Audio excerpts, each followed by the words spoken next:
Shalom saudara, selamat pagi saudaraku. Hari ini saya akan lanjutkan lagi apa yang merupakan sukacita saudara minggu lalu. Dan hari-hari di depan, hari-hari yang lalu saudara mengalami sukacita dengan kekuatan. Oleh karena iblis tidak bisa berbuat apa-apa pada diri saudara.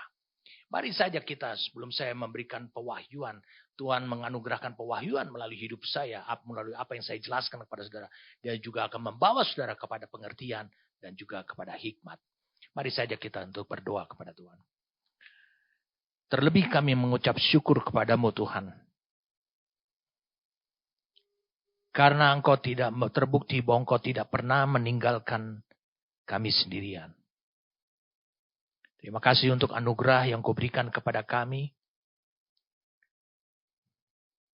Sehingga kami bukan hanya mengerti, tapi Engkau bawa kami menuju pada kebenaran. Hari ini kami tahu Roh Kudus yang sama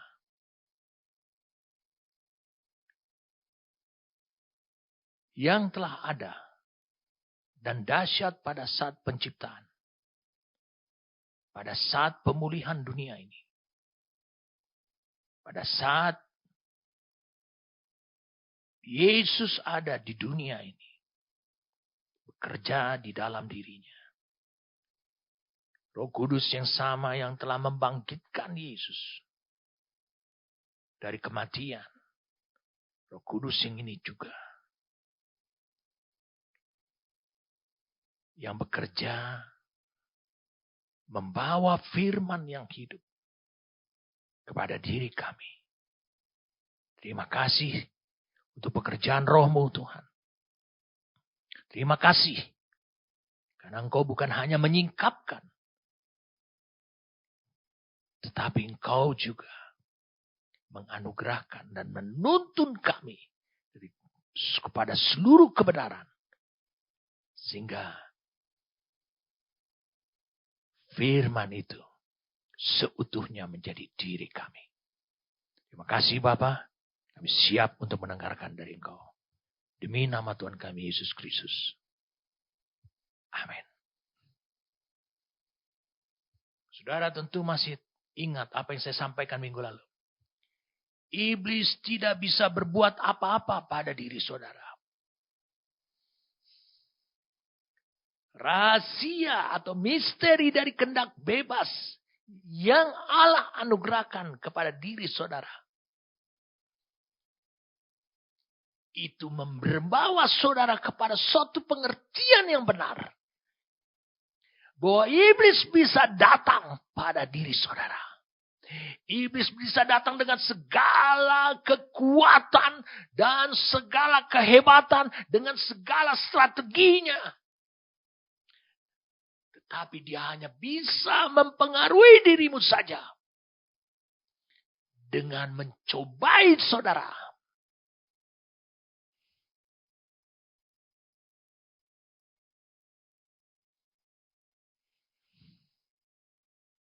Lalu, menurut saudara, ketika engkau jatuh ke dalam dosa atas pencobaan yang dikerjakan oleh iblis, menurut saudara, apakah Allah tidak bekerja sedahsyat iblis menyerang hidup kita? Apakah Allah tidak bekerja dengan seluruh kekuatannya? Dengan seluruh kasih karunia-Nya yang dianugerahkan pada diri kita?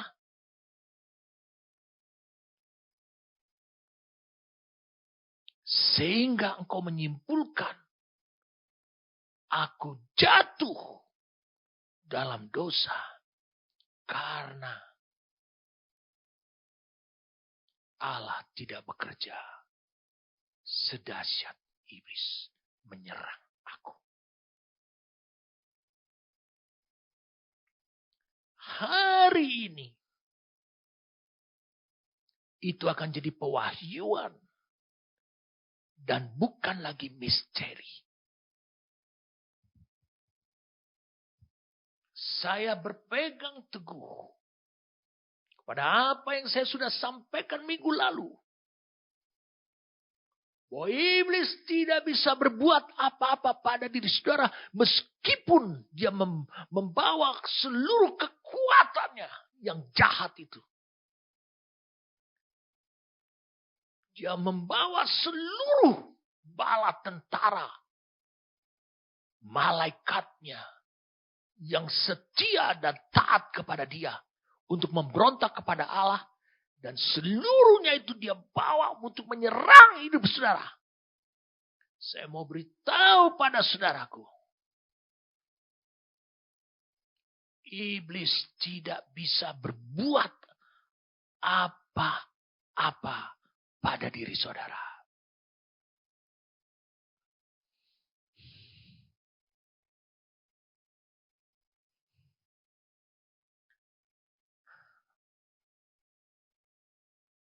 Allah tetap mengingatkan saudara. Itu salah satu kekuatan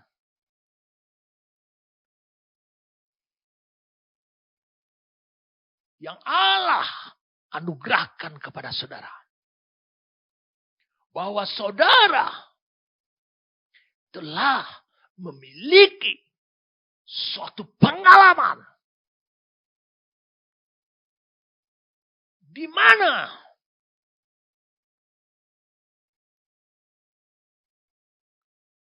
saudara mengambil keputusan yang berasal dari kekuatan kehendak bebas saudara untuk menyerahkan hidup saudara kepada Tuhan. Sehingga saudara mengalami lahir baru.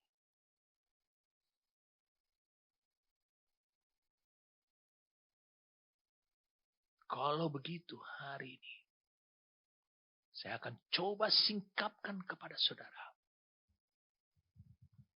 suatu kebenaran.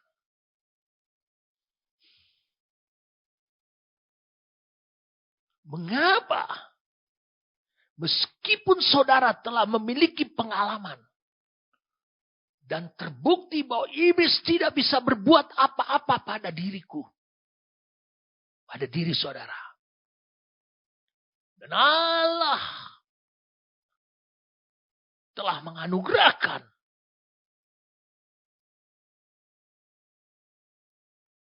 kuasa kehendak bebasnya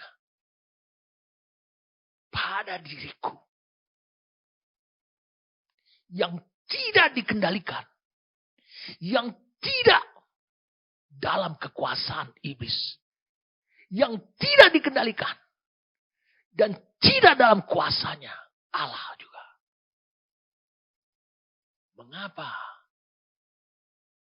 aku bebas menentukan, tetapi aku tetap jatuh ke dalam dosa?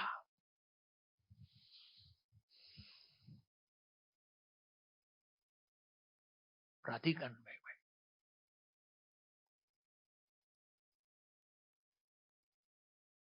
Saudara harus lihat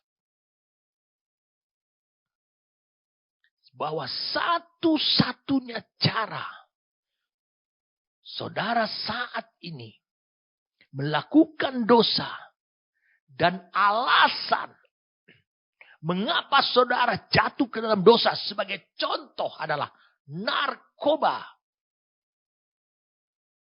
adalah meskipun saudara memiliki kehendak pada jiwa, meskipun saudara adalah memiliki kuasa untuk memutuskan melakukan yang baik, yang benar atau yang jahat pada jiwa saudara, tetapi saudara jatuh ke dalam dosa karena saudara memiliki keinginan, ataupun dalam penjelasannya kalimatnya seperti saudara ingin menggunakan narkoba.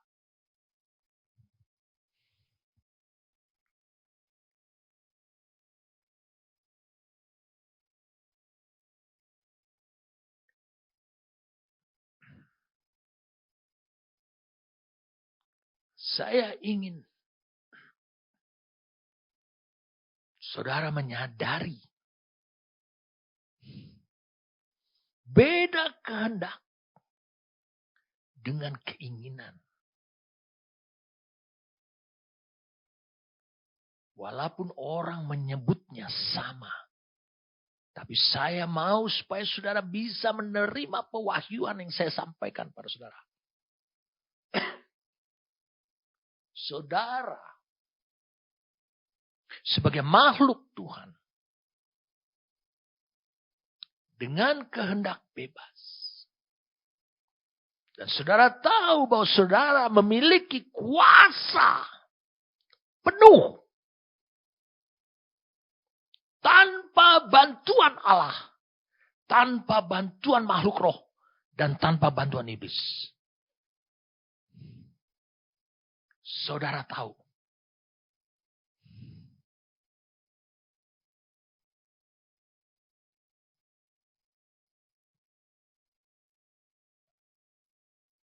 Saya mau beritahu pada saudara.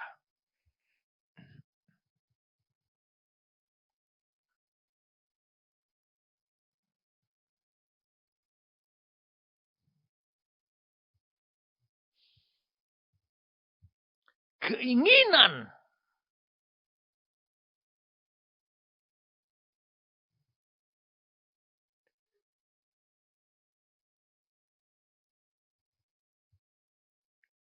di dalam bahasa, saya katakan lagi, di dalam bahasa Yunaninya, keinginan itu disebut dengan, dalam bahasa Inggrisnya adalah nafsu.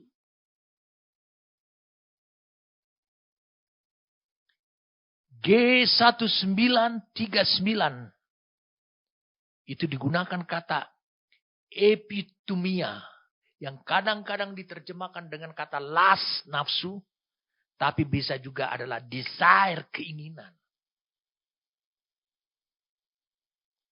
Jadi G1939 itu digunakan kata epitumia yang artinya adalah keinginan. Mari saya ajak saudara bisa melihat perbedaannya. Beda dengan kehendak.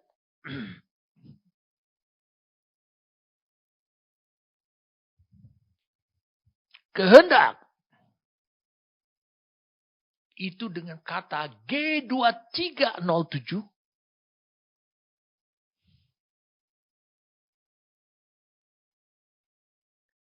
telema artinya. Bahasa Yunaninya telema. Saya ingin saudara membuka 1 Yohanes 2 ayat 15 sampai ke 17. 1 Yohanes 2 ayat 15 sampai ke 17.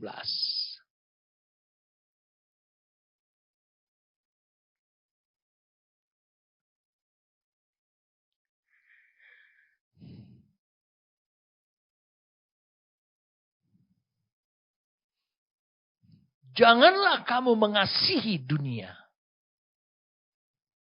Lihat. Dan apa yang di dalamnya. Jikalau orang mengasihi dunia. Artinya kehidupan yang di dunia. Mencintainya. Maka kasih akan Bapa tidak ada di dalam diri orang itu. Sebab semua yang ada di dalam dunia. Digunakan kata. Yaitu keinginan daging. Keinginan di sini. Lust. Ini digunakan kata. Adalah epitumia.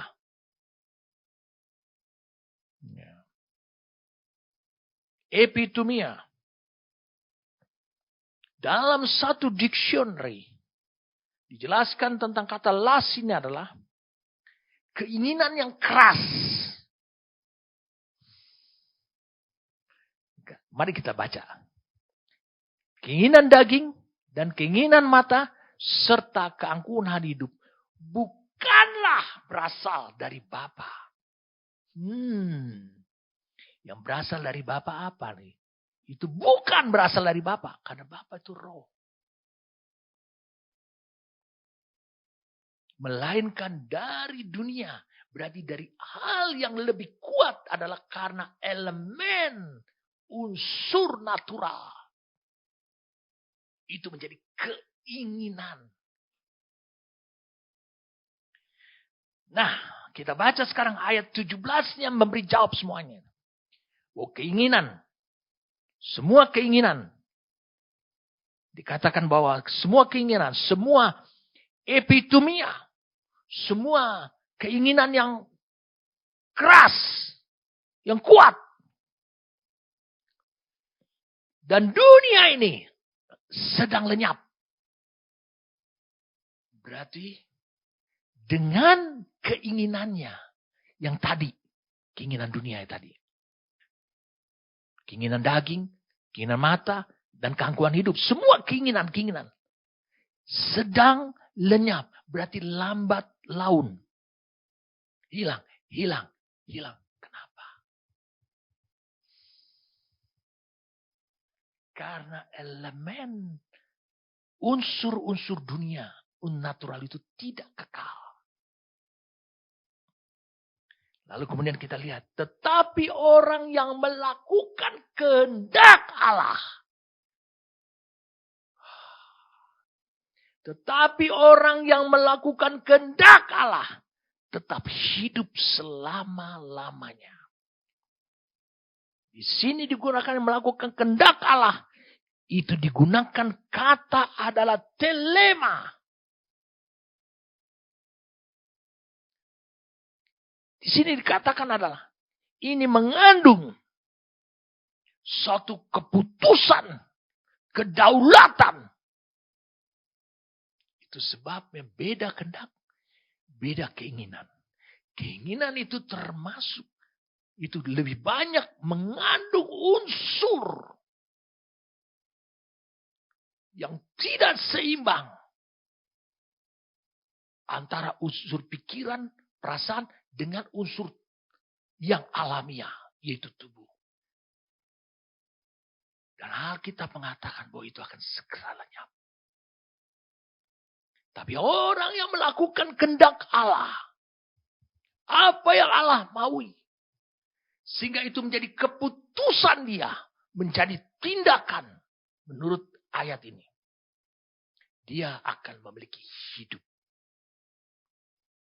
Hidup yang kekal itu. Jadi kita kembali lagi kepada contoh tadi. Mengapa saudara bisa jatuh dalam dosa? Karena saya mau kasih tahu pada saudara. Ditemukan epitomia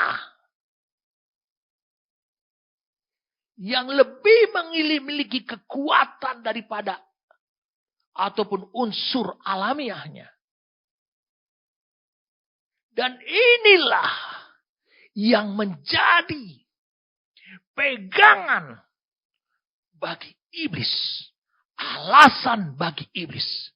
Mengapa saudara melakukan hal-hal yang akhirnya saudara lakukan bukan karena iblis telah menguasai hidup saudara. Tapi karena iblis telah memiliki pegangan atas diri saudara. Sehingga yaitu keinginan saudara akan mencoba narkoba.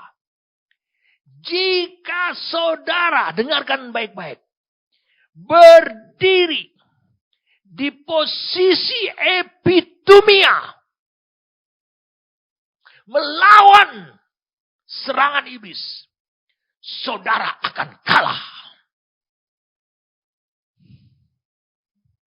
Iblis tahu saudara akan menyerahkan kehendak saudara pada kehidupan hukum dosa. Kembali lagi tentang narkoba. Ini contoh yang terbaik. Mungkin saudara tidak tahu tentang narkoba. Tetapi semuanya, meradangnya, epitumia ini, itu disebabkan karena saudara ada dibangkitkan suatu sikap mencoba-coba pada saat saudara mau memulainya, mencoba-coba saja. Ketika saudara berada di posisi itu, di keadaan seperti itu, saudara mulai mengambil anggota tubuhmu. Dan tentu saudara hanya bermain sedikit dengan dosa.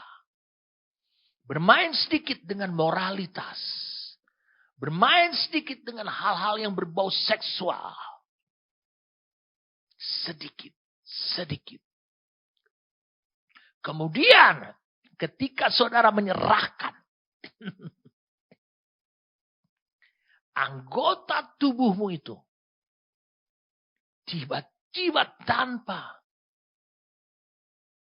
saudara bisa memiliki paham, saudara belum paham, saudara sudah menjadi budak dosa.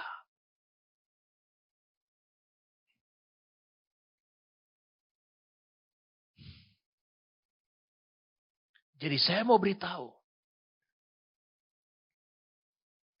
Dilema saudara, kehendak saudara. Yang bebas tersebut.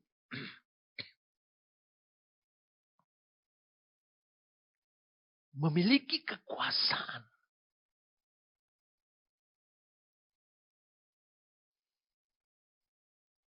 Untuk berkata tidak. Tetapi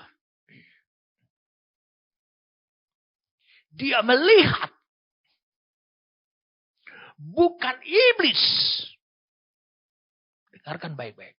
Dia melihat kehendak saudara ini. Yang punya kekuasaan yang bebas ini. Dia melihat bahwa bukan iblis. Yang menimbulkan keinginan. Tapi itu datang dari diri saudara sendiri.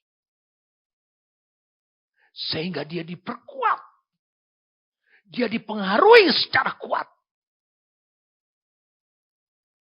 Sampai akhirnya dia berbuahkan keputusan. Untuk melakukannya. Lihat. Yohanes 14 ayat ke-30. Yohanes 14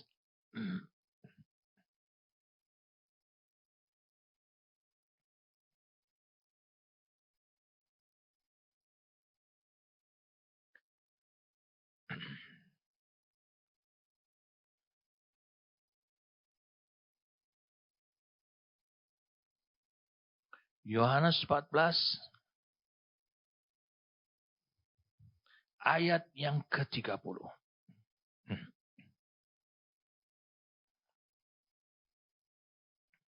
Dalam New King James Version. I will no longer talk much with you. For the ruler of this world is coming. And he has nothing in me. Dikatakan saya tidak akan berbicara lebih panjang lagi. Lebih banyak lagi kepadamu. Karena penguasa dunia ini sedang datang pada waktu itu. 2000 tahun lalu. Dan ia tidak mendapatkan apa-apa di dalam diri saya. Tidak ada kekuasaan. Saya katakan, tidak ada kekuasaan dari iblis melampaui kehendak saudara.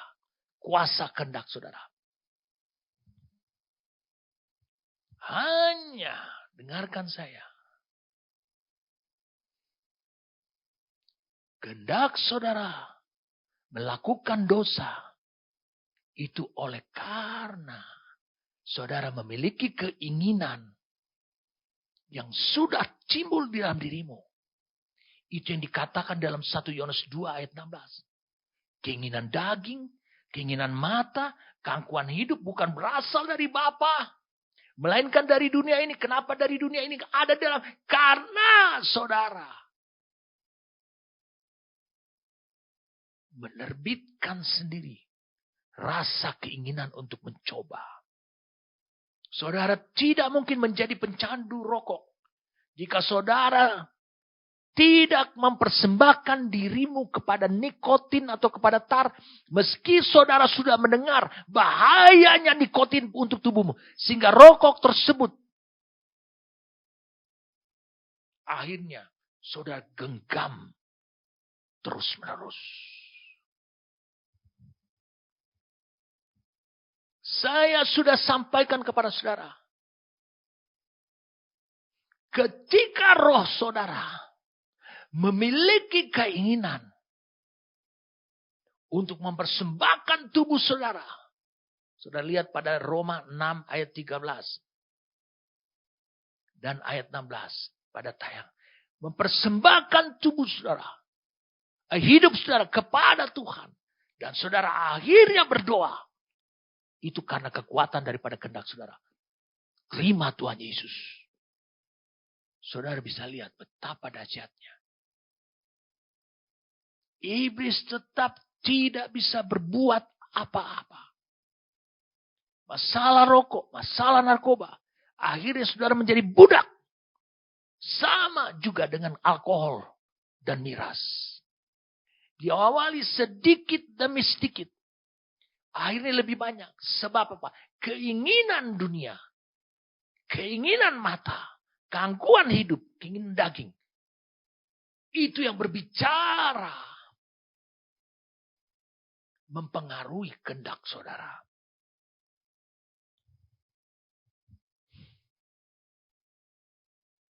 Dengarkan kalimat saya ini. Diawali dengan sedikit demi sedikit. Lalu lebih banyak lagi. Dan sebelum saudara tahu apa yang sedang terjadi di dalam atau menurut hukum spiritual, maka saudara itu sudah menjadi budak dosa. Jadi sebelum saudara memerdekakan diri saudara, maka saudara hanya terus mempersembahkan anggota tubuhmu pada dosa tersebut. Sehingga saudara itu sudah menjadi budak menurut Roma 6 ayat 13.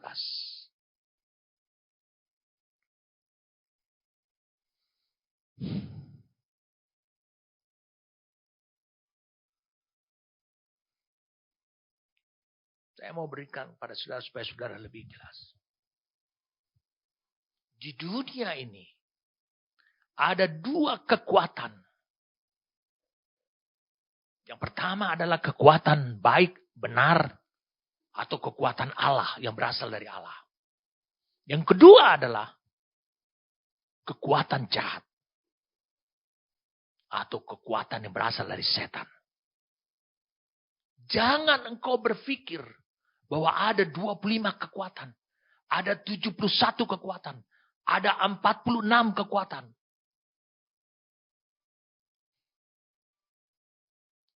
Sehingga, dengarkan saya. Kalau engkau mengakui ada kekuatan-kekuatan seperti ini. Maka sebenarnya engkau hanya terjebak ke dalam pertempuran kehidupan, aspek-aspek kehidupan. Engkau hanya mencoba untuk membenahi. Misalnya, engkau menemukan bahwa ada 71 kekuatan kehidupan di dunia ini. Misalnya. Dan kau mengalaminya. Ke 71 ini. Kau baru beres yang satu. Kau sudah kepayahan. saudara tidak akan pernah bisa menuntaskan seluruhnya. Itu yang saya sampaikan minggu-minggu sebelumnya. Kalau engkau mencoba untuk menyelesaikan di permukaannya saja. Jadi ada dua kekuatan ini. Kekuatan berasal dari Allah untuk kehidupan manusia. Dan juga kekuatan berasal dari setan untuk kehidupan manusia. Dan dengarkan baik-baik. Kalau saudara beranggapan bahwa kekuatan itu lebih daripada dua. Saudara mengatakan dan saudara memasuki pertempuran kehidupan seperti itu. Dengan mengakui bahwa ada 71 kekuatan. Maka saudara sudah terjebak tanpa keputusan yang benar. Pada dua kekuatan di dunia ini. Yaitu kekuatan Allah dan kekuatan setan. Dan saudara terjebak. Iblis menginginkan saudara terjebak di antara dua potensi itu. Kekuatan Allah, kekuatan setan. Oke, saya mau jelaskan tentang kekuatan Allah dan kekuatan setan. Setiap orang harus tahu bahwa Allah yang Maha Kuasa memiliki rencana untuk hidup saudara. Sehingga saudara harus bisa tahu. Mengambil kekuatan Allah. Agar rencana itu bisa tergenapi. Pada masa hidup saudara. Jadi setiap orang harus tahu. Bahwa Allah yang Maha Kuasa memiliki rencana untuk hidup saudara. Tetapi iblis memperkatakannya. Menjelaskannya kepada saudara rencana Allah yang palsu.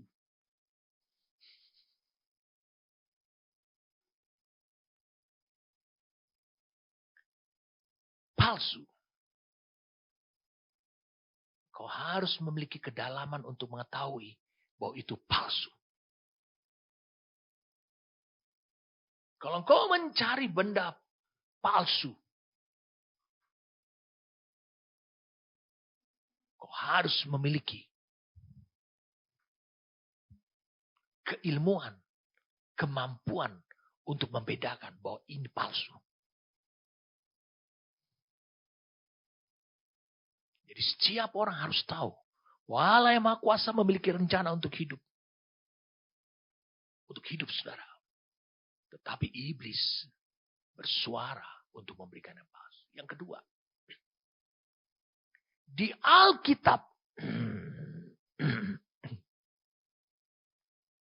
secara jelas iblis adalah pencuri, perampok, pembunuh, pendusta, juga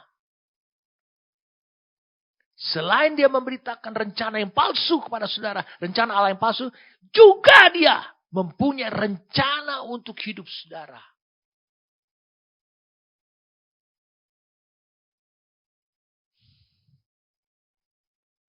Rencana untuk hidup saudara. Wow.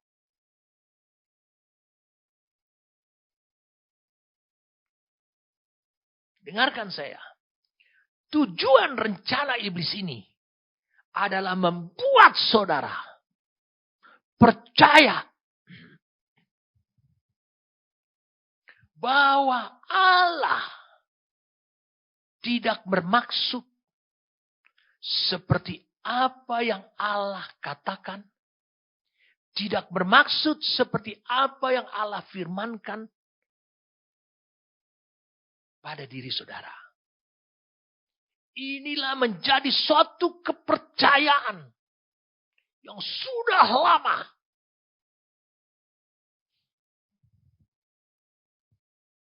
saya katakan sudah lama dipegang.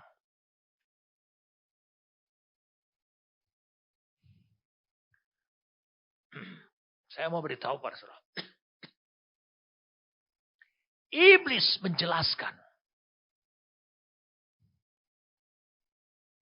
Ini poin satunya tadi. Tentang rencana Allah yang palsu. Iblis menjelaskan kepada saudara. Dengan hikmat dunia yang dia miliki.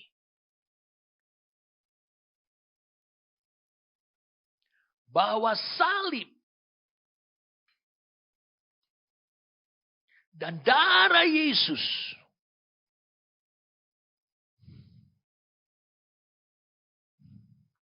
tidak ada artinya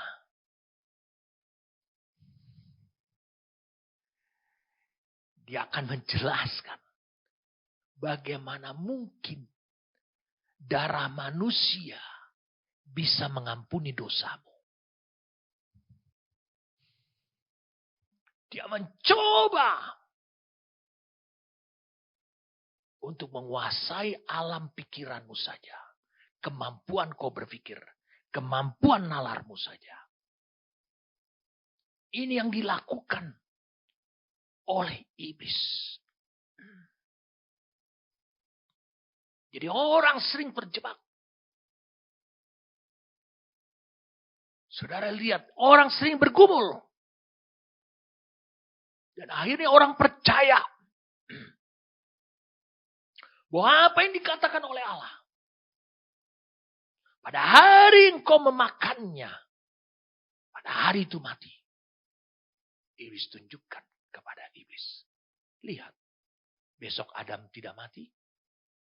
Lihat, besok Hawa tidak mati. Lihat, minggu depan Adam tidak mati, Hawa tidak mati. Lihat, Adam masih bisa punya anak. Kain, Habel dibunuh. Masih bisa punya Set. Masih bisa punya anak perempuan-perempuan yang lain. Lalu mereka saling menikah. Lihat.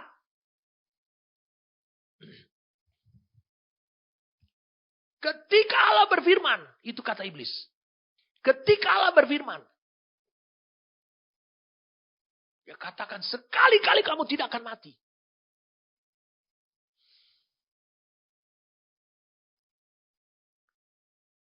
Iblis memakai bahasa dunia. Karena dia memiliki hikmat dunia. Allah memakai bahasanya sendiri. Yaitu bahasa spiritual. Dan manusia mati. Terlihat reaksinya. Manusia kehilangan kemampuan. Untuk berinteraksi dengan Allah. Seperti layaknya seonggok kayu. Atau tubuh yang mati. Mayat. Tidak bisa bereaksi dengan mereka yang hidup. Itu yang dimaksud Allah. Tapi iblis bermaksud lain. Mari kita buka.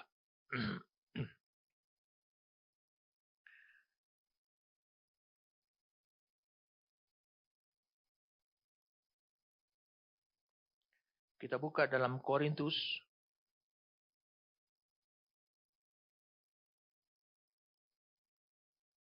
Dalam kitab Korintus.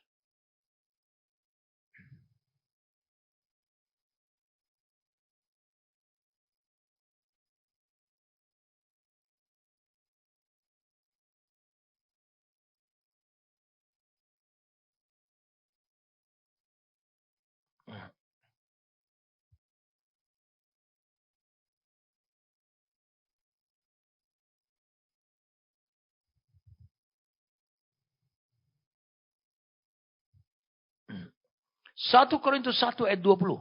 Di manakah orang berhikmat? Di manakah ahli Taurat? Di manakah pembantah dari dunia? Pembantah. Bukankah Allah telah membuat hikmat dunia ini menjadi kebodohan? Kemudian kita baca ayat 21. Oleh karena dunia dalam hikmat Allah tidak mengenal Allah oleh hikmatnya. Maka Allah berkenan menyelamatkan mereka yang percaya oleh kebodohan pemberitaan Injil. Nah, lihat. Injil memberitakan salib. Bagaimana mungkin manusia bisa mengampuni dosaku? Nggak ada hubungannya. Aku bukan familinya. Aku tidak hidup di zamannya. Sekarang kita buka. Di 1 Korintus pasal yang kedua, ayat 6. Sungguh pun demikian kami memberitakan hikmat di kalangan mereka yang telah matang atau dewasa. Yaitu hikmat yang bukan dari dunia ini. Dan yang bukan dari penguasa-penguasa dunia ini. Yaitu penguasa yang akan ditiadakan. Tetapi yang kami beritakan ialah hikmat Allah. Yang tersembunyi dan rahasia. Yang sebelum dunia dijadikan telah disediakan Allah bagi kemuliaan kita. Tidak ada dari penguasa dunia ini, iblis. Yang mengenal hikmat Allah itu. Sebab kalau sekiranya mereka mengenalnya, mereka tidak menyalibkan Tuhan yang mulia. Iblis juga, saya ulangi sekali lagi, iblis juga, dia tidak paham. Mengapa ada manusia mati di salib yang bernama Yesus dan darahnya itu bisa mengampuni dosa mereka yang hidup kemudian. Itulah hikmat dunia. Itulah membuat iblis menjadi bodoh. Sekarang saudara mengerti apa yang dikehendaki oleh Allah. Saudara jangan terus masuk kepada pergumulan seperti itu. Saudara bergumul terus. Iblis berupaya untuk membuat saudara bodoh. Oke. Saya ingin supaya kita kembali lagi. Lihat. Kalau ada keinginan dalam diri saudara. Ada keinginan. Itu akan bisa berbuahkan dosa. Saudara akhirnya menyerahkan kehendak saudara. Kehendak saudara kepada dosa. Karena apa? Karena iblis mendapati. Bahwa ada epitumia. Yaitu keinginan yang kuat dalam diri saudara. Iblis tahu itu bukannya kehendak, dilema. Tetapi itu adalah epitumia. Jadi saya mau beritahu pada saudaraku. Iblis hanya bisa mempengaruhi saudara. Serangan hebat-hebat. Serangan dahsyat iblis. Dengan seluruh kekuatannya. Hanyalah bisa mempengaruhi kehendak saudara. Begitu juga Allah. Dia juga ingin mempengaruhi. Supaya saudara mendapat gambaran. Tentang konsekuensi. Daripada ketidaktaatan. Konsekuensi. Daripada ketaatan. Menuju pada kebenaran. Saya ingin memberikan kisah yang cocok. Dengan semua pergumulan-pergumulan seperti ini. Hari demi hari, hari demi hari, hari demi hari, hari demi hari. Ingin saudara, ingin mendapatkan gambaran ini. Dari satu kisah di dalam perjanjian lama. Ini yang ditunjukkan, saudara bisa buka Hakim-Hakim pasal 16. Di Hakim-Hakim pasal 16.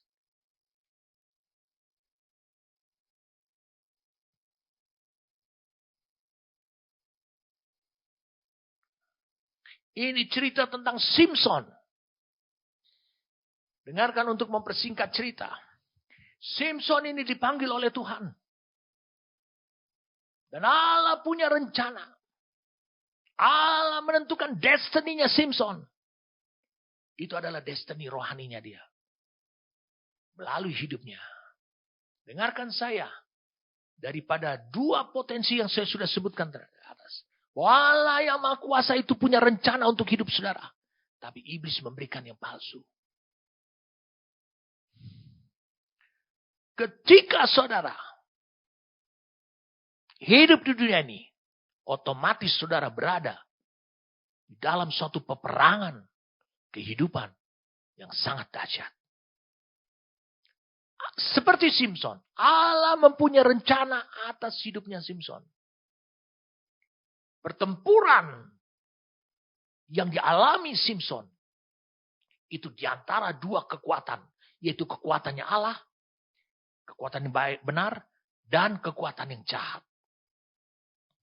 Saudara harus mengetahui bahwa itu adalah peperangan.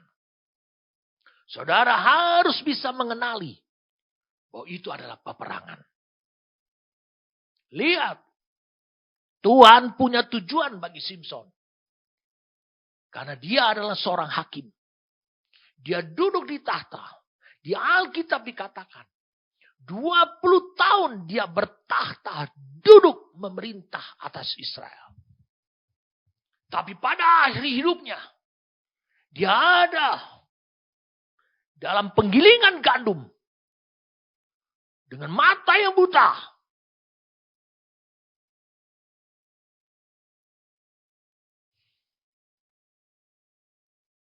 Dengan hanya memutar menurut kekuatan manusia. Bukan lagi kekuatan supranatural Allah. Bekerja bagi musuh. Itulah gambaran budak. 20 tahun dia memerintah sebagai hakim. Hakim itu adalah memiliki tahta. Seharusnya dia harus menjadi abdi Tuhan. Harus menjadi contoh. Tentang seorang pemimpin sebuah bangsa ataupun umat Tuhan. Tapi saudara bisa lihat. Dari mana iblis memangsa dia. Karena iblis menemukan satu keinginan. Epitomia kehidupannya Simson. Saya menulis itu. Saya menyebutnya itu. Simson mempunyai kelemahan seperti kalian semua. Saudara mungkin terheran-heran mendengarkan ini. Dengarkan saya. Ada dua hal yang saya mau sebutkan pada saudara. Saudara mungkin akan terheran-heran mendengarkan penjelasan saya ini. Yang pertama, setan tidak akan memainkan apapun. Tidak akan melakukan apapun yang berkaitan dengan kekuatan saudara. Tetapi dia akan memainkan permainan dan strateginya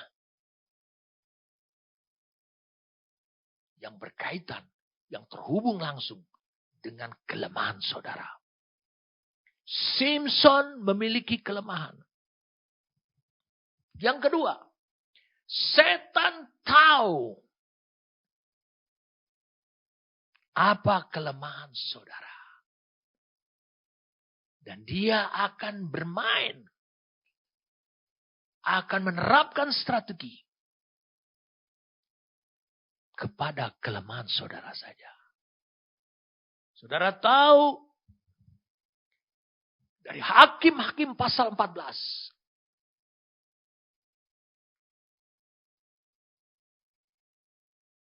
Dari Hakim-Hakim pasal yang ke-13.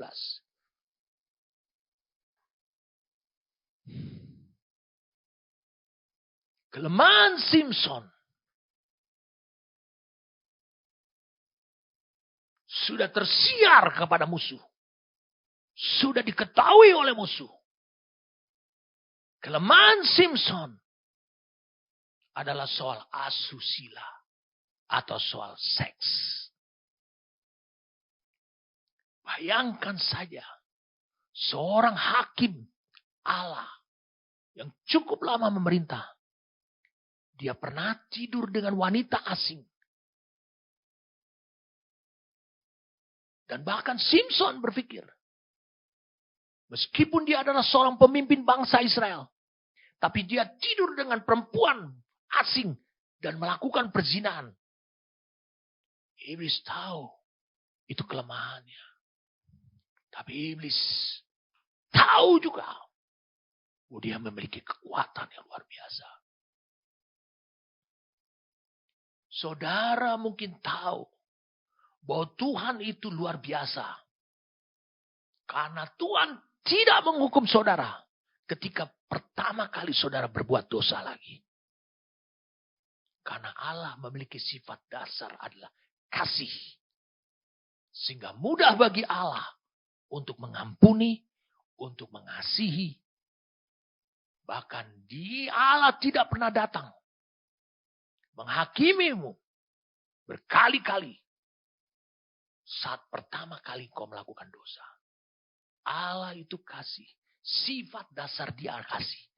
1 Yohanes 4 ayat 18, ayat 8 dan ayat 16. 1 Yohanes 4 ayat 8 dan 16. Allah itu kasih. Dan Petrus mengatakan, dan kasih itu menutupi banyak sekali dosa. Jadi bukan hanya sekali engkau berbuat dosa. 2 kali engkau berbuat dosa. Tetap kasih itu menutupi banyak dosa. Allah tidak menghakimi engkau. Allah tidak menghukumi engkau. 1 Petrus 4 ayat 8. Saudara lihat pada tayangannya. Jadi seberapa banyak dosa, tetapi itu ditutupi oleh kemurahan, pengampunan, dan bahkan oleh kasih karunia Allah dalam wujud belas kasihan. Saudara terus mungkin mempersembahkan anggota tubuh saudara kepada dosa, kepada ketidakbenaran. Tapi saudara harus tahu, minggu-minggu yang akan datang saya akan bagikan serangan terdahsyat setan. Dia tahu ini merupakan porsi yang terbaik untuk memenangkan peperangan atas hidup saudara. Ketika engkau tahu bahwa Allah itu kasih, dan kau terus jatuh bangun, terus menerus. Berapa kali? Dan kau tahu bahwa Allah tetap.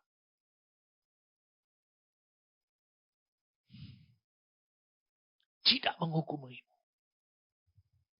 Saya mau beritahu pada saudaraku. Seperti yang saya sudah sampaikan minggu lalu kepada saudaraku. Manusia bisa hidup di 2 dunia. Dunia natural dan dunia spiritual. Dan saudara tahu, setiap dunia, baik natural maupun spiritual, memiliki hukum ataupun aturan kehidupan. Kalau engkau terus-menerus berbuat dosa dan kau tetap ingat tahu bahwa Allah itu kasih, Dia terus kasih untuk menutupi banyak dosa seperti yang Petrus. Kalau apa yang ditulis oleh Petrus tidak bertanggung jawab, maka engkau akan menyodorkan itu Petrus rasulmu yang mengatakan ini. Dan saudara terus sehingga engkau tidak sadar bahwa dalam dunia spiritual bukan hanya ada hukum dosa dan hukum maut. Bahwa bukan hanya ada hukum yang lain, hukum akal budi. Tetapi dalam dunia spiritual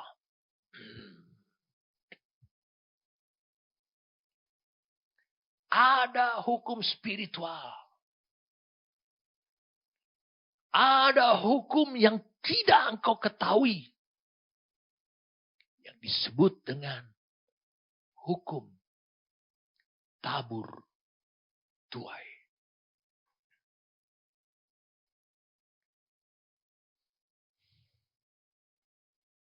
Saudara, apa yang saudara tabur dalam kebinasaan, saudara akan menuai kebinasaan. Itu kata Alkitab. Apa yang terjadi pada Simpson? Suatu hari Simpson sebagai pribadi yang memang diinginkan, direncanakan oleh Tuhan, memiliki potensi yang besar yang berasal dari Tuhan. Allah berencana. Mari kita lihat. Hakim-Hakim 14 ayat 4. Tetapi ayahnya, karena dia meminta seorang anak perempuan dari orang Filistin di Timna. Ayat 4, tetapi ayahnya dan ibunya tidak tahu bahwa hal itu daripada Tuhan. Asalnya. Sebab memang Simson harus mencari gara-gara terhadap orang Filistin. Karena pada masa itu orang Filistin menguasai orang Israel. Itu betul. Tetapi dia kebablasan. Dia keterusan. Dia tidak bisa menghandle. Bukankah dia menginginkan untuk mencari gara-gara? Karena tentu orang Filistin akan memberikan syarat yang besar. Supaya diketahui oleh orang Filistin. Untuk Simson memenuhi keinginan syarat itu.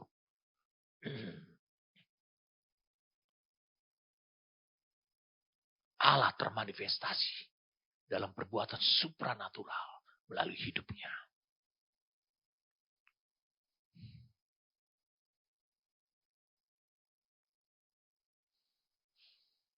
Lihat, pikirkanlah tentang potensi yang luar biasa yang saudara miliki seperti Simson miliki. Dan saudara adalah orangnya Tuhan. Dengan potensi yang luar biasa tersebut untuk rencananya.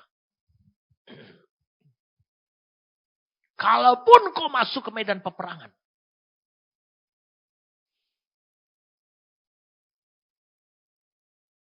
Kalaupun kau masuk ke medan peperangan. Harus Tuhan yang cari gara-gara. Jangan memasuki medan peperangan yang bukan milik Tuhan.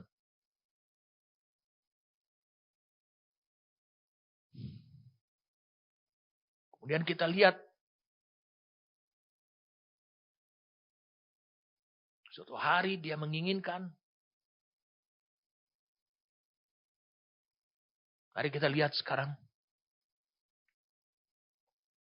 Hakim-Hakim 16 ayat 1.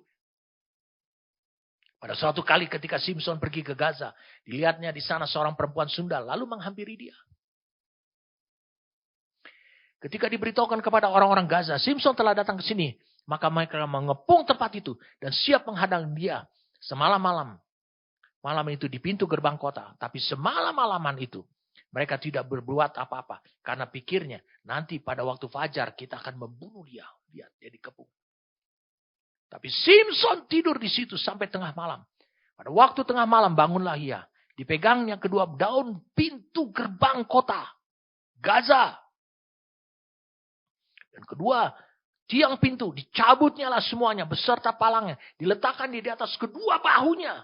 Lalu semuanya itu diangkatnya ke puncak gunung. Bukan ke lembah. Bukan turun. Yang berhadapan dengan Hebron. Sesudah itu Simson jatuh cinta kepada seorang perempuan dari lembah Sorek yang namanya Delila. Oh. Allah tunjukkan kekuatan supranatural Allah dalam hidupmu.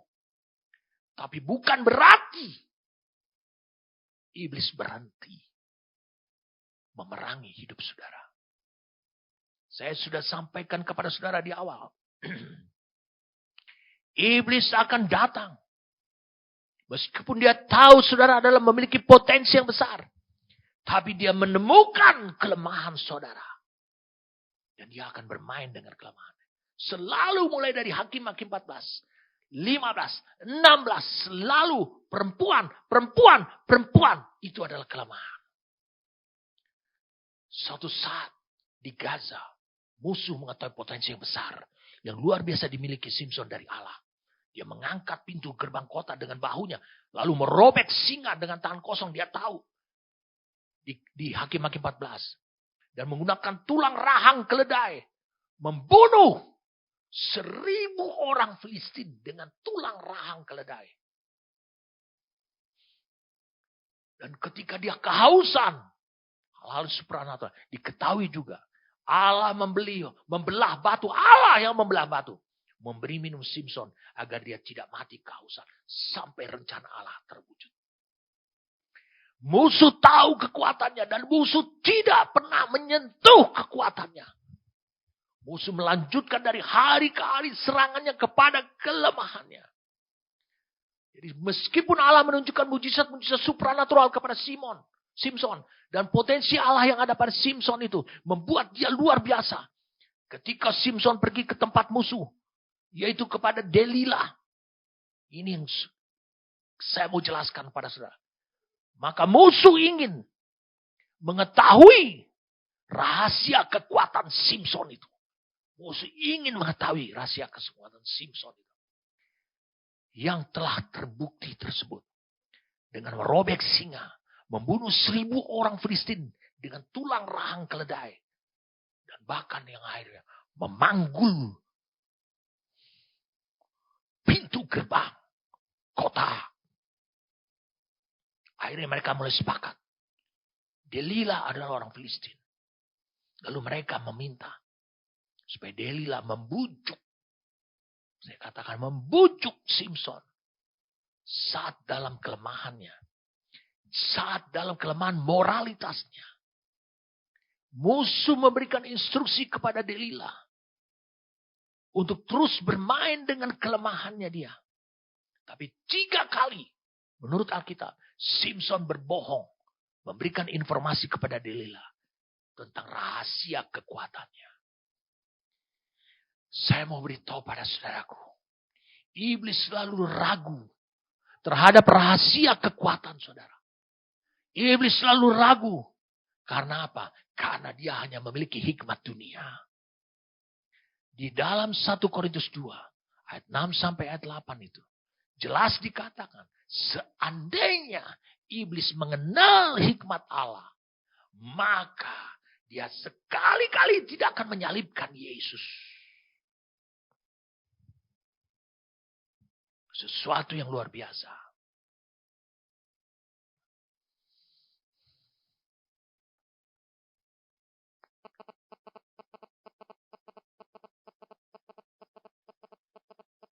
Tiga kali Simpson berbohong.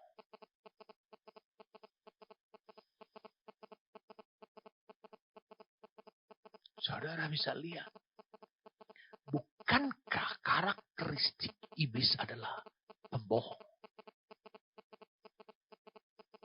Iblis gencar dalam kelemahannya dalam hal asusila. Seks. Dan mulai tahap demi tahap.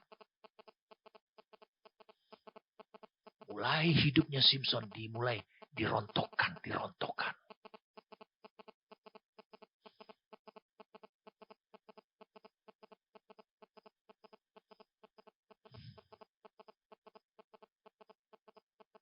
Saya mau beritahu pada saudaraku. 3 kali dia berbohong. Itu adalah langkah. Dia menjauh dari Allah. Dan dia menuju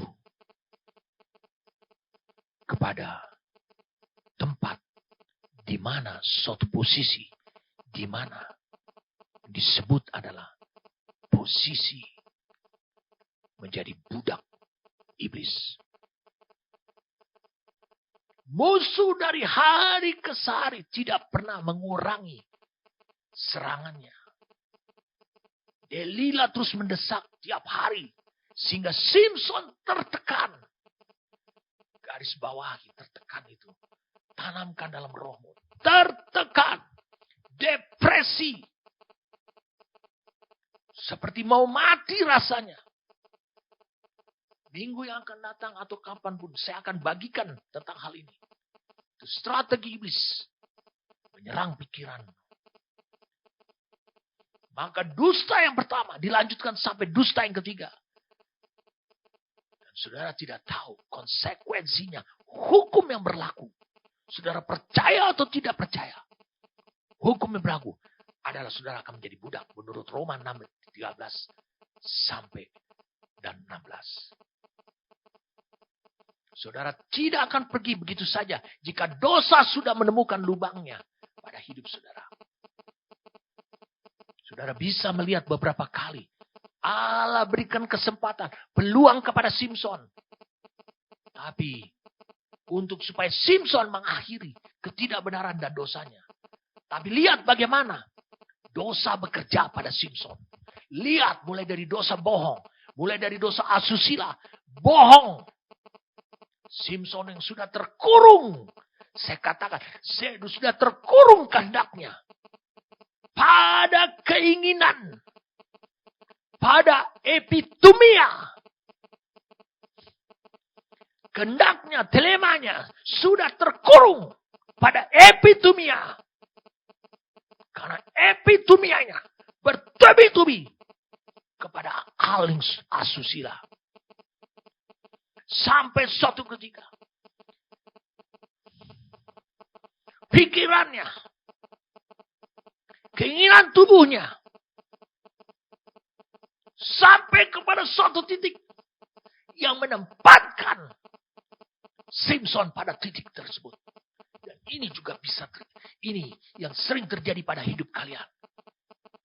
Dia bilang, aku tidak bisa hidup tanpa Delila.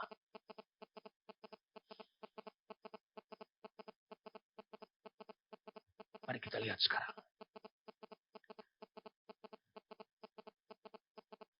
Ayat 16.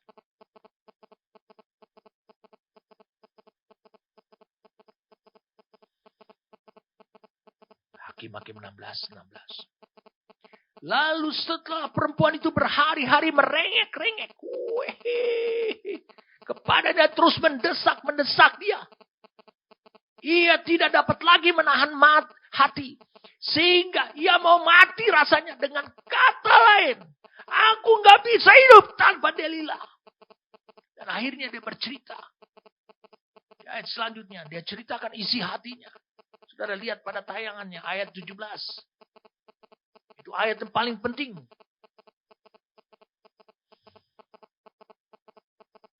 Mencurahkan isi hatinya. Itu misteri yang dibukakan kepada musuh. Dia bercerita bahwa dia adalah Nazir Allah. Sehingga kekuatan yang terdapat pada rambutnya yang belum pernah dicukur sejak dari dalam kandungan ibunya.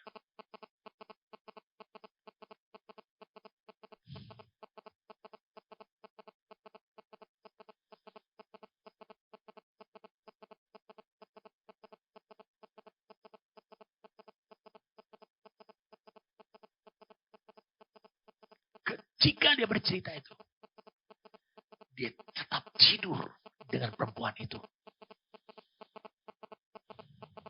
Simpson tidak tahu. Walau sudah lari terbirit-birit dari hidupnya. Simpson. Dan ketika musuh mencukur ketujuh rambutnya.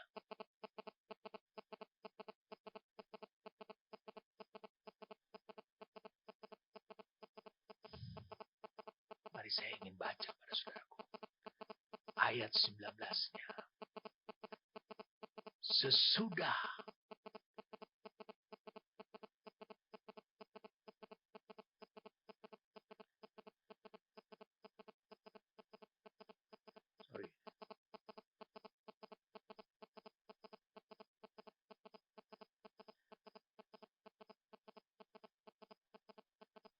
Sesudah itu dibujuknya Simpson tidur di pangkuannya.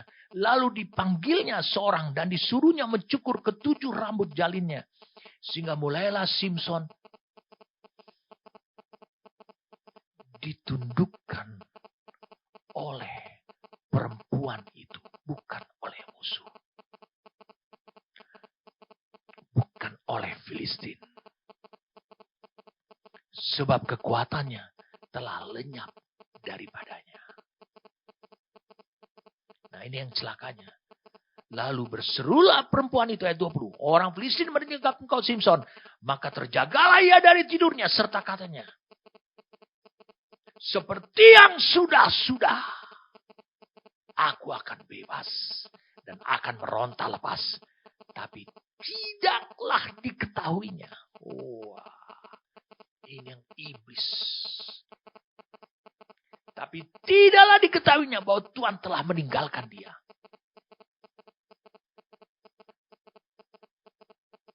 Allah telah meninggalkan dia. Simpson masih tetap yakin bahwa seperti yang sudah-sudah, dia akan berhasil membebaskan dirinya. Tidak diketahui bahwa Tuhan telah meninggalkan dia. Lalu kemudian saudara bisa baca ayat 21, orang Filistin itu menangkap dia. Nangkap. Itu yang pertama. Yang kedua adalah mencungkil kedua matanya. Mencungkil kedua matanya. Sehingga dia mulai gelap. Manusia spiritual, kalau engkau melihat gelap, kau tidak bisa tahu visi dari Tuhan. Engkau tidak bisa tahu destiny-mu. Engkau tidak bisa tahu panggilanmu. Yang ketiga Anda dikatakan membawanya ke Gaza. Di situ ia dibelenggu dengan 2 rantai tembaga. Mengapa dipakai rantai tembaga? Bukan rantai besi. Tembaga berbicara tentang penghukuman.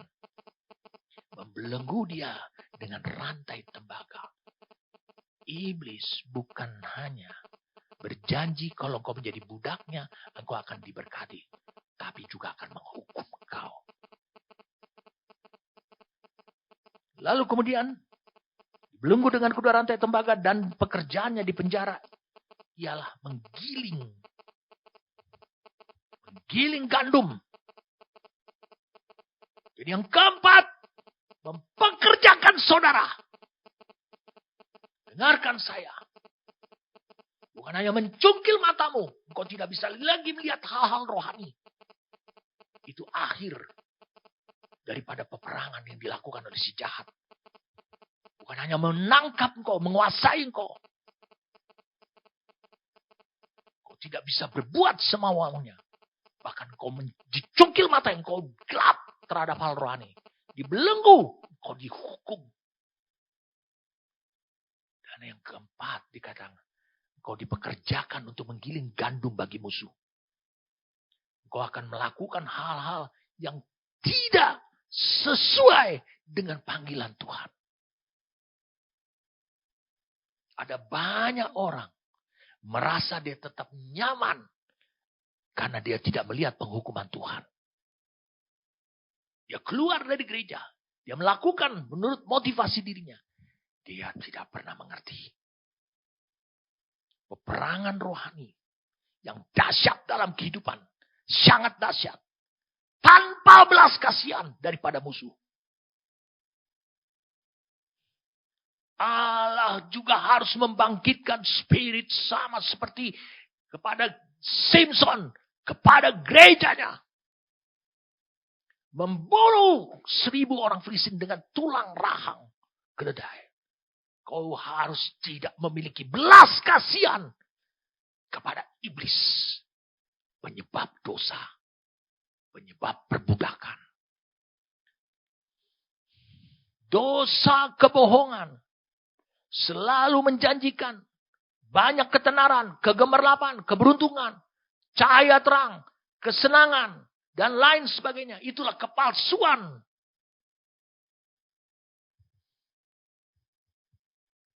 Yang mirip seperti yang Allah lakukan. Tapi saudara harus tahu konsekuensi dari menyerahkan anggota tubuhmu pada dosa. Padahal Allah menganugerahkan kuasa pada dirimu. Bahwa hanya saudara saja yang memiliki kuasa untuk mengendalikan anggota tubuh saudara melalui kehendak saudara. Karena saudara adalah ciptaan Allah yang bisa menggambarkan rupanya Allah. Musuh, kalau berhasil membawa engkau, menjebak engkau dan membelenggu engkau, musuh akan menghancurkan kemampuan melihat. Ini berbicara tentang pengertian rohanimu. Ada banyak orang tidak menyukai hidup saya. Termasuk juga beberapa jemaat saya tidak menyukai hidup saya. Dan ada beberapa sudah meninggalkan hidup saya. Karena apa? Karena mereka dihancurkan kemampuan pengertiannya oleh musuh. Dan ini sangat bernilai. Ini menjadi permohonan Simpson. Pada ayat ke-28. Mari kita lihat. Ayat ke-28. Berserulah Simson kepada Tuhan, katanya, ya Tuhan Allah, ingatlah kiranya kepadaku, dan buatlah aku kuat sekali ini saja ya Allah, supaya dengan satu pembalasan juga kubalaskan kedua mataku ini kepada orang Filistin. Hanya ada satu yang Roh Kudus mau bicarakan pada saudaraku. Ini yang mau dia impartasikan. Ini mau menjadi berkat buat hidup saudara. Pengertian, roh pengertian itu berasal daripada Tuhan. Allah menganugerahkan kepada saudara. Tetapi kalau saudara akhirnya dihancurkan oleh musuh, saudara mungkin saja mengalami jatuh bangun. Tapi jangan sampai engkau menjadi budak. Karena musuh akan melenyapkan pengertianmu. Ada beberapa orang mengatakan, saya tidak bisa hidup di gereja ini.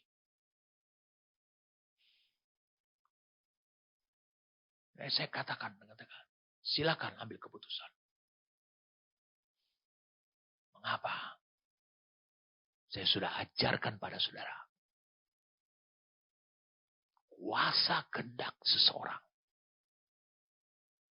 tidak bisa dilampaui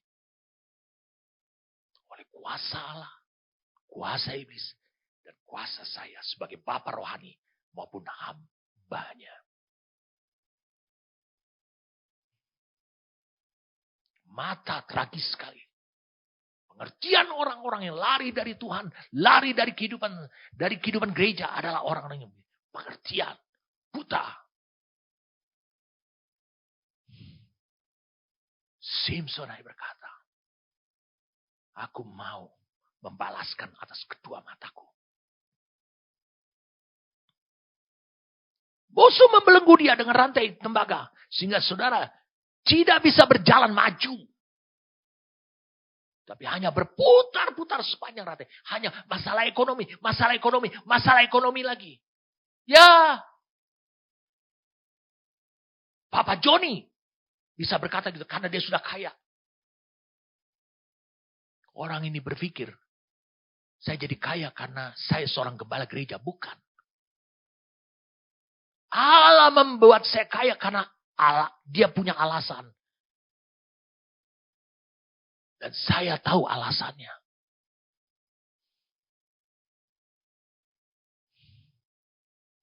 Dosa membelenggu saudara. Seperti Simson dibelenggu. Itu mengubah kepribadian saudara. Ingat, jika saudara berdosa, maka itu berdampak kepada yang lain juga nantinya. Kalau saudara berdosa, saudara bisa lihat Simson. Itu akan berdampak kepada orang yang sangat dikasihi.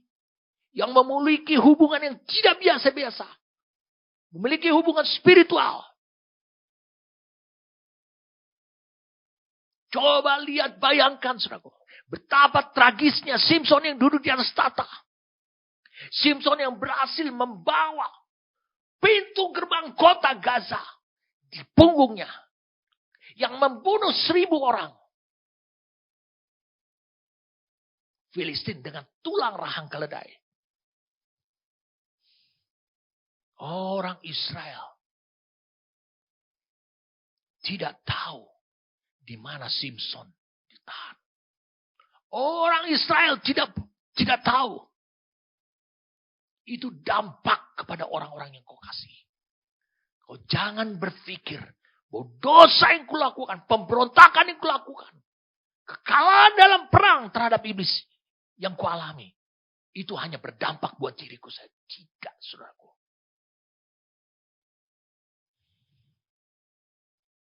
Tapi Simson menyadari kesalahannya. Dia bertobat. Dalam Ibrani 11 ayat 32 sampai 34. Lihat pada tayangan. Ibrani 11 ayat 32 dan 34. Karena iman. Dua, ternyata Simson memiliki iman.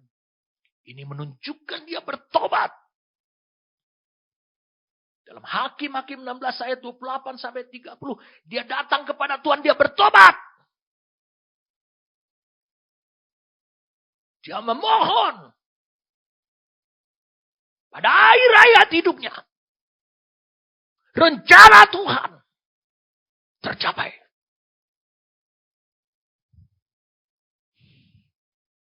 Allah mengampuni dia. Mengapa? Karena Simpson menyadari. Karena Simpson kembali lagi memiliki kehendak bebas. Meskipun keinginan-keinginan dia sudah sirna, habis. Dia tidak lagi menemukan perempuan di tempat penjaranya dia. Ketika Allah mengampuni dia, Allah kembali memberikan dia potensi. Iblis berupaya untuk menghancurkan potensimu. Dan dia memulainya dengan kelemahanmu. Dia memulainya dengan keinginanmu, epitumia.